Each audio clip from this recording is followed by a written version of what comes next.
My own father said I was weak. 2 years later, he walked into my office as a client. That Tuesday, my father's cologne smelled different. I noticed it while he stood near the kitchen doorway looking for his car keys. Normally, he wore something woody and heavy. But that day, the fragrance was sharper. More expensive too. Which was strange because for the past 3 months he had been complaining about every grocery bill. Who eats this many eggs in this house? The electricity bill went up again? You people don't understand the meaning of saving money. I placed my coffee mug beside the sink and quietly watched him. Small things always change first. People come later. You're getting late, he said while checking the clock. I know. And besides, he paused. You need to be a little more practical, Sarah. I picked up my jacket. How practical? He didn't smile. The world doesn't work for soft people. You're too weak. I said nothing. I usually didn't say much. That's why people assumed nothing affected me. But I noticed everything. Our town was small. A quiet suburb in Ohio. White picket fences, maple trees, and the same man walking his golden retriever every morning. The kind of town where if someone's faucet started leaking, 3 neighbors would be discussing it by the next day. And in our house, everything was slowly leaking apart. Not just the faucet. At the time, I worked remotely as a bookkeeper. All day, I looked at numbers, organized receipts, cleaned up other people's business mistakes. At night, Mom and I compared grocery lists to figure out what we could afford to skip next week. Dad ran a construction business. Or at least he used to. Over the past year, his moods had started changing. Sometimes too quiet. Sometimes angry for no reason. Then came the expensive cologne. Then the new watch. Then the late meetings, every Friday night. I didn't ask questions. I just observed.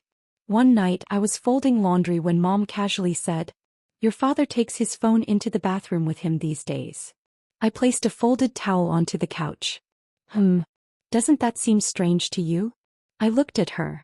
She already knew the truth. She just didn't want to give it a name. Maybe he's stressed, I said. But I knew it wasn't just stress. Then the second thing matched. I was driving the neighbor's kids to school for carpool duty when I saw Dad's truck parked outside a downtown cafe. He wasn't alone. A woman sat across from him. Red coat. Perfect manicure. He was laughing. And so was he. I slowed the car. Just for 2 seconds. Then I drove away. When I got home, I didn't tell anyone. Confrontation had always exhausted me. People yell, deny everything, and in the end the truth still stays the same. Real strength often lives in silence. So I started putting my energy somewhere else. Online certification courses at night. Tax systems. Financial compliance. Small business consulting. Fully. Quietly. Dad thought I was just wasting time on the computer. One night at dinner he said, "Surviving in the real world isn't that easy, Sarah." I pushed the mashed potatoes to the side of my plate. "What's your definition of the real world?" He laughed. Paying bills. Taking risks. Being strong. For the first time I looked directly into his eyes. And what if someone is quietly strong? Quiet people usually get left behind. I simply took a sip of water. Then the third thing happened. One morning an overdue notice arrived in the mailbox. It was from a construction supply company. The amount was huge. But strangely enough, 2 days earlier Dad had bought a brand new leather jacket. Numbers never lie. People do. That same night I updated my resume. 2 months later I got a job at a consulting firm in Columbus as a junior financial analyst. When I moved out there wasn't much drama. I packed my boxes, hugged Mom, and left the spare key on the kitchen counter. Dad stood in the garage. "So you're really leaving?" "Yeah." "For some computer job?" I closed the trunk of my car. "Not just for a job." He looked at me for a long moment. Then he said it again. "You're too soft, Sarah. The world will eat you alive." I didn't answer.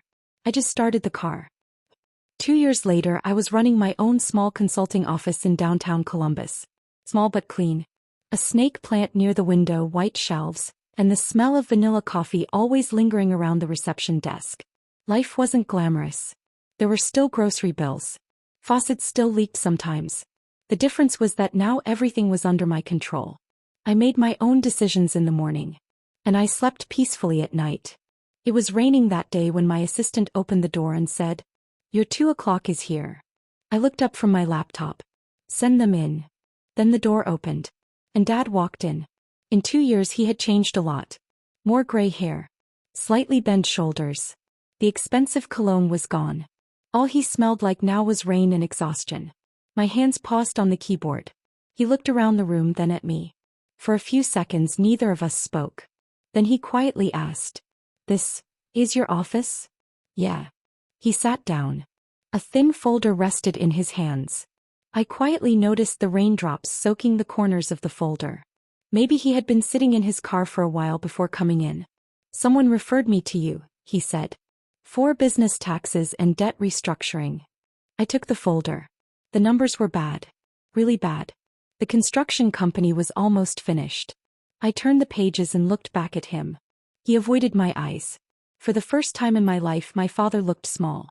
"Can you help?" he asked softly. Silence filled the room. I remembered the kitchen. That Tuesday. The cologne. Those words. "You're weak." I could have humiliated him right there. Said something sharp. But the truth was, I had already moved beyond that stage. I picked up my pen. "I'll see what can be done." He looked at me in surprise. "That's it." I smiled faintly. Strong people don't always make noise. He fell silent. And for the first time, I felt like he had truly heard me. The next morning I arrived at the office early. Raindrops shimmered on the maple trees outside. The street was almost empty.